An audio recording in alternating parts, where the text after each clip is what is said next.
ओम शांति। 4 दिसंबर 2024। मीठे बच्चे, सारा मदार याद पर है। याद से ही तुम मीठे बन जाएंगे।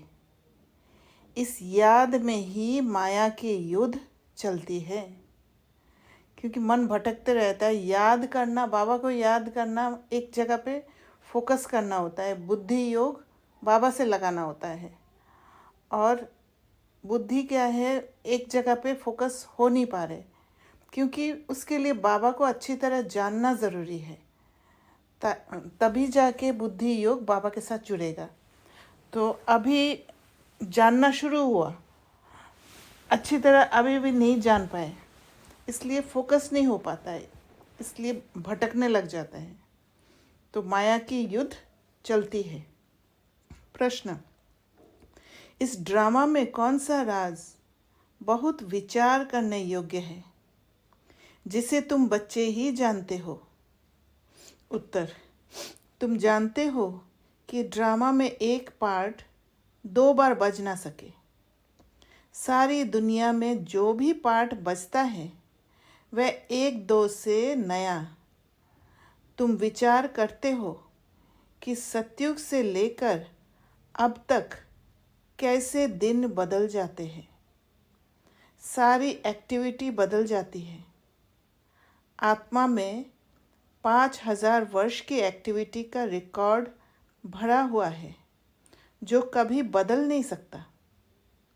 ये छोटी सी बात तुम बच्चों के सिवाय और किसी की बुद्धि में नहीं आ सकती। ओम शांति।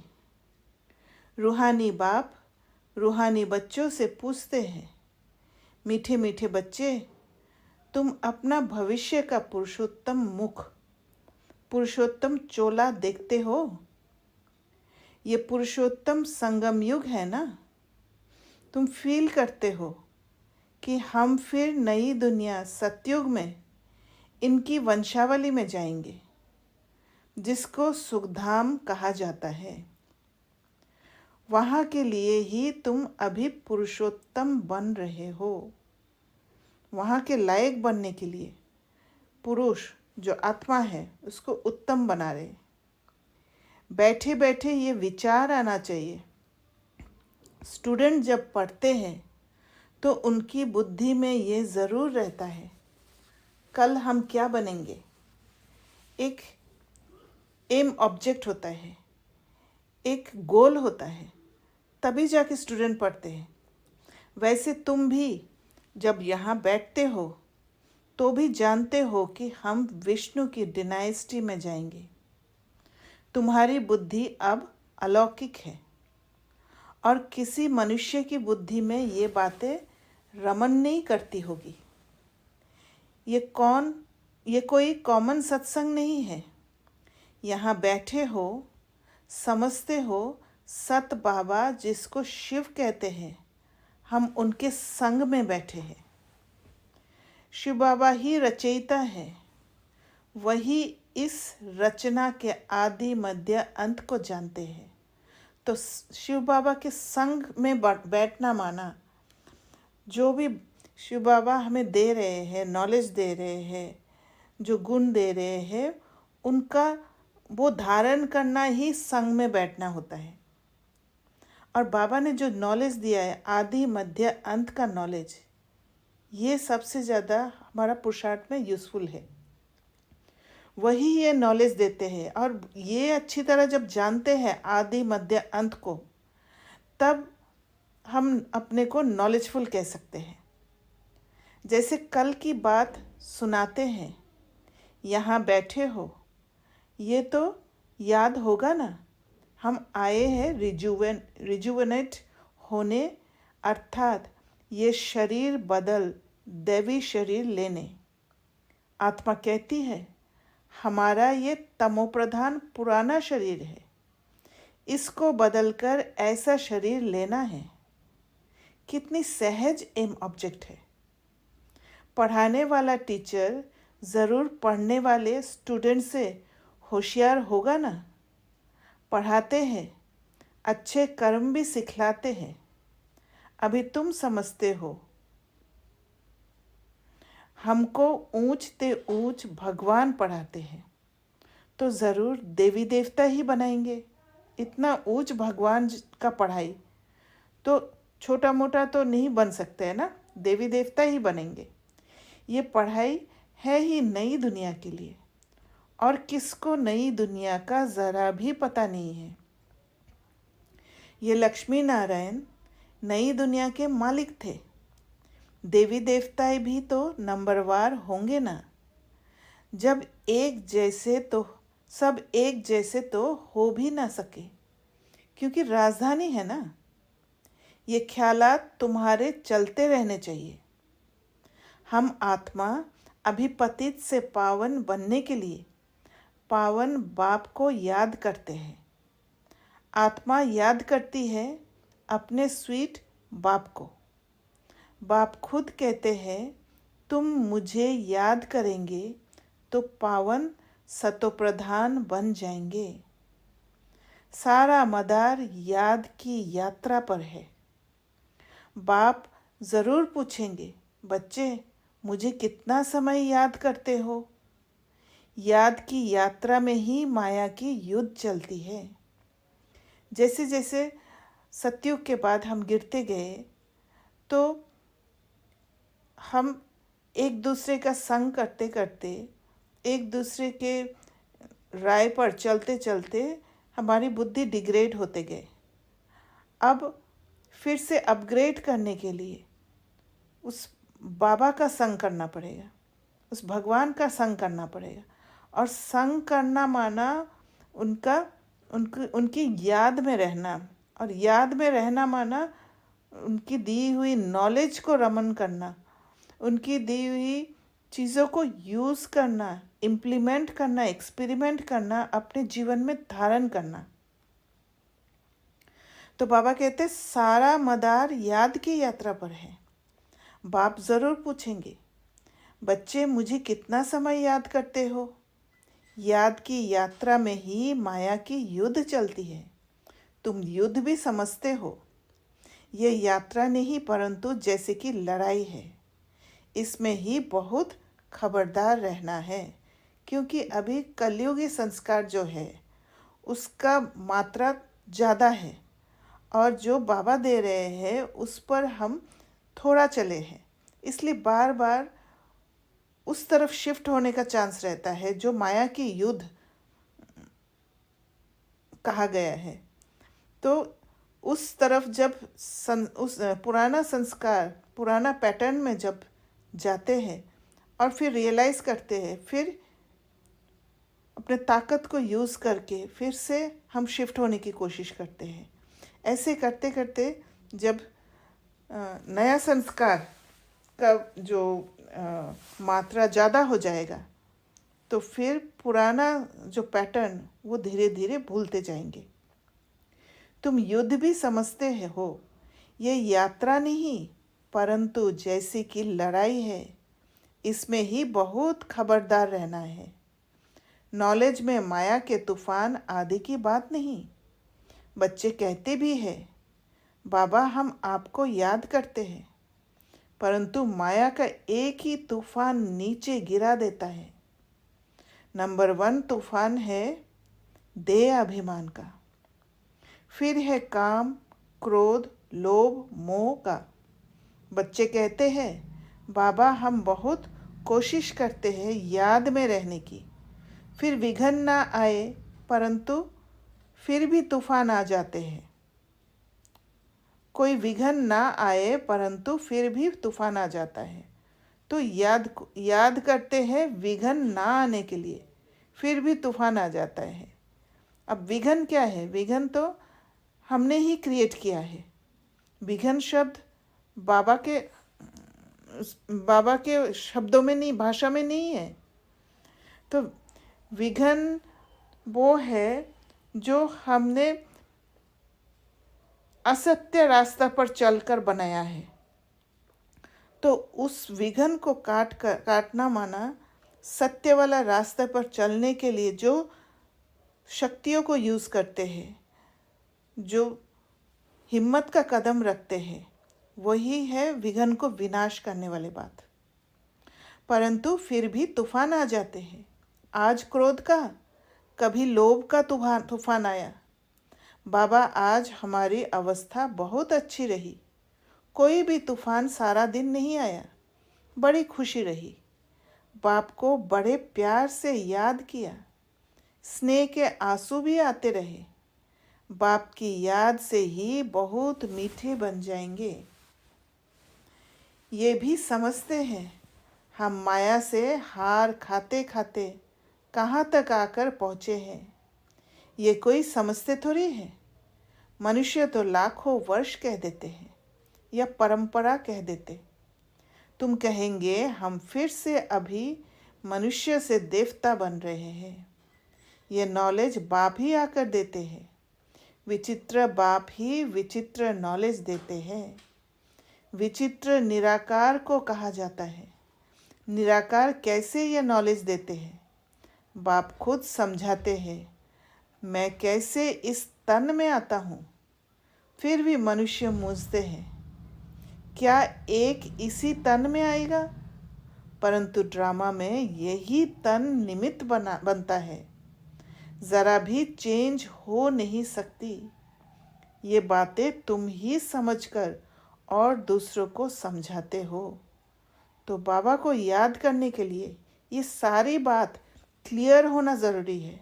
तभी जाके पतित से पावन बन सकते हैं। तभी जाके पुराना संस्कार खत्म हो सकता है। और जब तक ये सारी बातें, ये निश्चय नहीं होगा, जब तक ये समझ नहीं बैठेगा, तब तक वो कनेक्शन ही नहीं बैठेगा। आत्मा ही पढ़ती है। आत्मा ही सीखती सिखलाती है। आत्मा मोस्ट वैल्यूएबल है। आत्मा अविनाशी है। सिर्फ शरीर खत्म होता है। हम आत्माएं अपने परम पिता परमात्मा से रचता और रचना के आदि मध्य अंत के 84 जन्मों की नॉलेज ले रहे हैं। नॉलेज कौन लेते हैं? हम आत्मा। तुम आत्मा ने ही नॉलेजफुल बाप से मूल वतन, सूक्ष्म वतन को जाना है। मनुष्य को पता ही नहीं है कि हमें अपने को आत्मा समझना है। सेल्फ कनेक्शन का कोई कंसेप्ट ही पता नहीं है। मनुष्य तो अपने को शरीर समझ उल्टे लटक पड़े हैं। उल्टे लटकना माना आत्मा है भ्रुकुटी पर मनुष्य का बुद्धि कहाँ है? शूद्रपने का संस्कार जो नीचे है, काम विकार में है, पैर के तरफ है। इसलिए बाबा ने कहा उल्टे लटक पड़े हैं। गायन है आत्मा सत चित आनंद स्वरूप है। परमात्मा की सबसे जास्ती महिमा है। एक बाप की कितनी महिमा है। वही दुख हरता सुख करता है। मच्छर आदि की तो इतनी महिमा नहीं करेंगे कि वह दुख हरता सुख करता ज्ञान का सागर है। नहीं, ये है बाप की महिमा। कोई और की ऐसी महिमा हो ही नहीं सकता। क्योंकि कोई दुख हरता माना ये नहीं है अल्प समय के लिए दुख हरना। दुख हरता मतलब एकदम डीप अंदर से दुख को काट देना, माना परसेप्शन को ही चेंज कर देना। तुम बच्चे भी मास्टर दुख हरता सुख करता हो। तुम बच्चों को भी ये नॉलेज नहीं थी। जैसे बेबी बुद्धि थे। बच्चे में नॉलेज नहीं होती और कोई अवगुण भी नहीं होता है। इसलिए उसे महात्मा कहा जाता है, क्योंकि पवित्र है। जितना छोटा बच्चा उतना नंबर 1 फूल।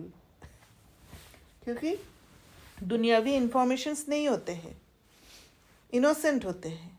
बिल्कुल ही जैसे कर्मातीत अवस्था है। कर्म अकर्म विकर्म को कुछ भी नहीं जानते हैं। इसलिए वह फूल है। सबको कशिश करते हैं। जैसे एक बाप सभी को कशिश करते हैं, अट्रैक्ट करते हैं। बाप आए ही है सभी को कशिश कर खुशबूदार फूल बनाने। कोई तो कांटे के कांटे ही रह जाते हैं। 5 विकारों के वशीभूत होने वाले को काटा कहा जाता है, क्योंकि एनर्जी छीनते हैं। नंबर 1 काटा है देह अभिमान का, जिससे और कांटों का जन्म होता है। कांटों का जंगल बहुत दुख देता है। किस्म किस्म के कांटे जंगल में होते हैं ना, इसलिए इसको दुखधाम कहा जाता है। कांटा जो है चुभता है और चुभने से दर्द होता है, और फिर जब चुभता है कांटा तो फिर वो उसमें इन्फेक्शन होता है। इन्फेक्शन होके मवाद जमा होके वो बहुत बड़ा घाव बन जाता है, एक ट्रॉमा हो जाता है। वैसे ही 5 विकार रूपी कांटा ऐसे नुकसान करते हैं। नई दुनिया में कांटे नहीं होते, इसलिए उसको सुखधाम कहा जाता है। शिव बाबा फूलों का बगीचा लगाते हैं और रावण कांटों का जंगल लगाता है, इसलिए रावण को कांटों की झाड़ियों से जलाते हैं और बाप पर फूल चढ़ाते हैं। इन बातों को बाप जाने और बच्चे जाने और ना जाने कोई।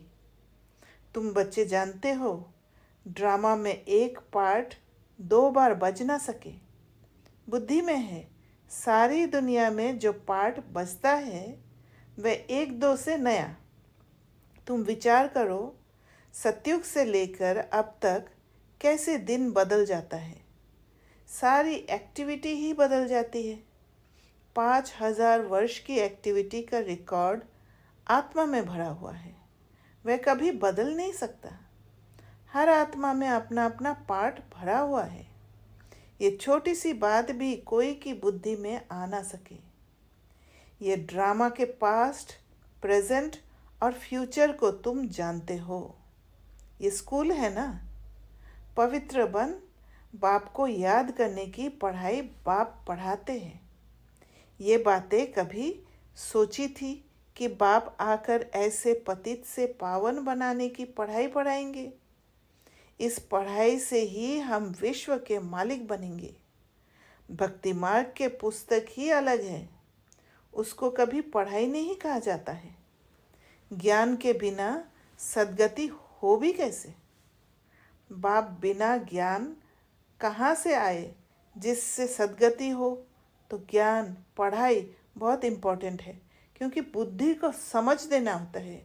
तब जाके बुद्धि में जो परसेप्शन है वो परसेप्शन चेंज होता है। सद्गति में जब तुम होंगे तब भक्ति करेंगे, नहीं वहाँ है ही अपार सुख, फिर भक्ति किस लिए करें? ये ज्ञान अभी ही तुम्हें मिलता है। सारा ज्ञान आत्मा में रहता है। आत्मा का कोई धर्म नहीं होता। आत्मा जब शरीर धारण करती है फिर कहते हैं फलाना इस धर्म का है। आत्मा का धर्म क्या है? एक तो आत्मा बिंदी मिसल है और शांत स्वरूप है, शांति धाम में रहती है। अभी बाप समझाते हैं, सभी बच्चों का बाप पर हक है। बहुत बच्चे हैं जो और धर्मों में कन्वर्ट हो गए हैं, वे फिर निकलकर अपने असली धर्म में आ जाएंगे। जो देवी देवता धर्म छोड़ दूसरे धर्म में गए हैं, वे सभी पत्ते लौट अपनी जगह पर आ जाएंगे। तुम्हें पहले तो बाप का परिचय देना है। इन बातों में ही सब मूंझे हुए हैं और इसी कारण से बाबा के साथ कनेक्शन नहीं बैठ पा रहे। तुम बच्चे समझते हो अभी हमें कौन पढ़ाते हैं? बेहद का बाप। श्री कृष्ण तो देहधारी है, इनको ब्रह्मा बाबा को भी दादा कहेंगे। तुम सब भाई भाई हो ना। फिर है मर्तबे के ऊपर, भाई का शरीर कैसा है, बहन का शरीर कैसा है। आत्मा तो एक छोटा सितारा है। इतनी सारी नॉलेज एक छोटे से सितारे में है। सितारा शरीर के बिगर बात भी नहीं कर सकता। सितारे को पार्ट बजाने के लिए इतने ढेर ऑर्गन्स मिले हुए हैं। तुम सितारों की दुनिया ही अलग है। आत्मा यहाँ आकर फिर शरीर धारण करती है। शरीर छोटा बड़ा होता है। आत्मा ही अपने बाप को याद करती है, वह भी जब तक शरीर में है। घर में आत्मा बाप को याद करेगी? नहीं, वहाँ कुछ भी मालूम नहीं पड़ता। हम कहाँ हैं? आत्मा और परमात्मा दोनों जब शरीर में है तब आत्मा और परमात्मा का मेला कहा जाता है। तो कैसे बाबा ने पहले हमारे कॉन्शियसनेस को आत्मा में घुमाया और फिर जाके बाबा के साथ कनेक्ट करने की कोशिश किया। गायन भी है, आत्मा और परमात्मा अलग रहे बहुकाल। कितना समय अलग रहे? याद आता है कितना समय अलग रहे? सेकंड सेकंड पास होते 5000 वर्ष बीत गए। फिर 1 नंबर से शुरू करना है, एक्यूरेट हिसाब है। अभी तुमसे कोई पूछे इसने कब जन्म लिया था, तो तुम एक्यूरेट बता सकते हो। श्री कृष्ण ही पहले नंबर में जन्म लेता है। शिव का तो कुछ भी मिनट सेकंड नहीं निकाल सकते। श्री कृष्ण के लिए तिथि तारीख मिनट सेकंड निकाल सकते हो। मनुष्य की घड़ी में फर्क पड़ सकता है, शिव बाबा के अवतरण में तो बिल्कुल फर्क नहीं पड़ सकता। पता ही नहीं पड़ता कब आया। ऐसे भी नहीं साक्षात्कार हुआ तब आया, नहीं। अंदाज लगा सकते हैं, मिनट सेकंड का हिसाब नहीं बता सकते। उनका अवतरण भी अलौकिक है। वह आते ही है बेहद की रात के समय। बाकी और भी जो अवतरण आदि होते हैं उनका पता पड़ता है जब परसेप्शन चेंज होके पूरा विश्व में अंधेरा छा गया। दुख का परसेप्शन हर एक आत्मा के बुद्धि में आ गया, तब बाबा अवतरण लिया है। आत्मा शरीर में प्रवेश करती है, छोटा चोला पहनती है, फिर धीरे धीरे बड़ा होता है। शरीर के साथ आत्मा बाहर आती है। इन सभी बातों को विचार सागर मंथन कर फिर औरों को समझाना होता है। कितने ढेर मनुष्य हैं, एक ना मिले दूसरे से। कितना बड़ा मांडवा है, जैसे बड़ा हॉल है जिसमें बेहद का नाटक चलता है। तुम बच्चे यहाँ आते हो नर से नारायण बनने के लिए। बाप जो नई सृष्टि रचते हैं उसमें ऊंच पद लेने के लिए। बाकी ये जो पुरानी दुनिया है वह तो विनाश होनी है। बाबा द्वारा नई दुनिया की स्थापना हो रही है। बाबा को फिर पालना भी करनी है। ज़रूर जब ये शरीर छोड़े तब फिर सतयुग में नया शरीर लेकर पालना करे। उसके पहले इस पुरानी दुनिया का विनाश भी होना है। भंबोर को आग लगेगी, पीछे ये भारत ही रहेगा, बाकी तो खलास हो जाएंगे। भारत में भी थोड़े बचेंगे। तुम अब मेहनत कर रहे हो कि विनाश के बाद फिर सजाए ना खाए। अगर विक्रम विनाश नहीं होंगे तो सजाए भी खाएंगे और पद भी नहीं मिलेगा। तुमसे जब कोई पूछते हैं तुम किसके पास जाते हो, तो बोलो शिव बाबा के पास, जो ब्रह्मा के तन में आया हुआ है। ये ब्रह्मा कोई शिव नहीं है। जितना बाप को जानेंगे तो बाप के साथ प्यार भी रहेगा। तो अब जानना शुरू हुआ है और धीरे धीरे बाबा के साथ प्यार का संबंध जुड़ते जाएगा। बाबा कहते हैं बच्चे, तुम और कोई को प्यार नहीं करो और संग प्यार तोड़, एक संग जोड़ो। जैसे आशिक माशुक होते हैं ना, ये भी ऐसे हैं। 108 सच्चे आशिक बनते हैं, उसमें भी 8 सच्चे सच्चे बनते हैं। 8 की भी माला होती है ना। 9 रतन गाए हुए हैं, 8 दाने, 9वां बाबा। मुख्य है 8 देवताएं, फिर 16,108 शहजादे शहजादियों का कुटुंब बनता है। त्रेता अंत तक। बाबा तो हथेली पर बहिष्ठ दिखलाते हैं। तुम बच्चों को नशा है कि हम तो सृष्टि के मालिक बनते हैं। बाबा से ऐसा सौदा करना है। कहते हैं कोई विरला व्यापारी ये सौदा करे। ऐसे कोई व्यापारी थोड़ी है। तो बच्चे ऐसे उमंग में रहो, हम जाते हैं बाबा के पास। ऊपर वाला बाबा। दुनिया को मालूम नहीं है, वो कहेंगे कि वह तो अंत में आता है। अब वही कलयुग का अंत है। वही गीता महाभारत का समय है। वही यादव जो मुसल निकाल रहे हैं। वही कौरव का राज्य और वही तुम पांडव खड़े हो। तो पूरा यहाँ वही महाभारत का सीन चल रहा है। तुम बच्चे अभी घर बैठे अपनी कमाई कर रहे हो।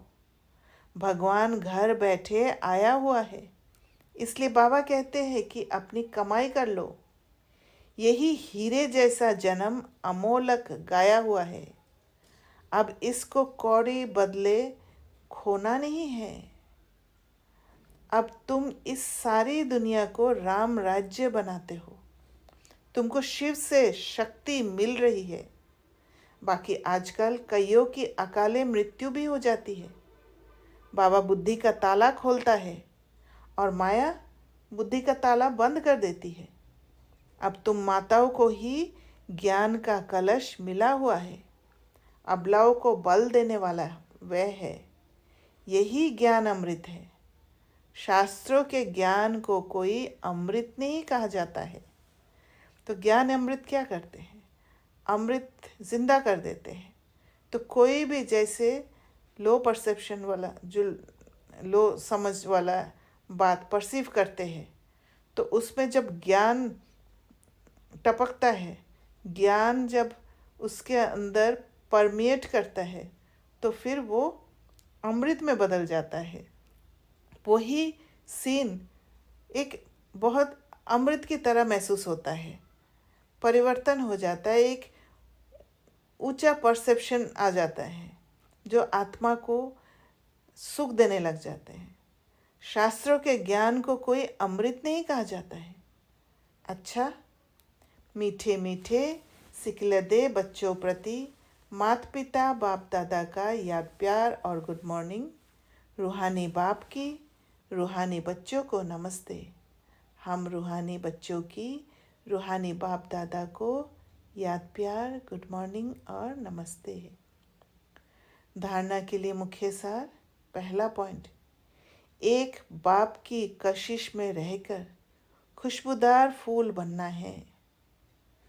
अपने स्वीट बाप को याद कर दे अभिमान के कांटे को जला देना है। दूसरा पॉइंट, इस हीरे तुल्य जन्म में अविनाशी कमाई जमा करनी है। कौड़ियों के बदले इसे गंवाना नहीं है। एक बाप से सच्चा प्यार करना है। एक के संग में रहना है। वरदान, ब्राह्मण जीवन में सदा खुशी की खुराक खाने और खुशी बांटने वाले खुश नसीब भव। तो खुशी की खुराक कैसे खाएंगे सदा? जब हर बात को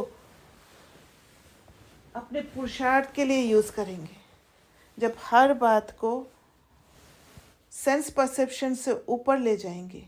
इस कर्मेंद्रियों से जो भी दिखाई दे रहा है, जो विघन के रूप दिखाई दे रहा है, उसका सामना करके एक ऊंचा परसेप्शन में ले जाना, तब खुशी का खुराक खाना होगा।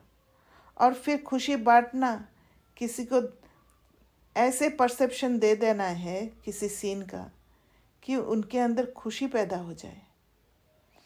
इस दुनिया में आप ब्राह्मणों जैसा खुश नसीब कोई हो नहीं सकता, क्योंकि इस जीवन में ही आप सबको बाप दादा का दिल तक मिलता है।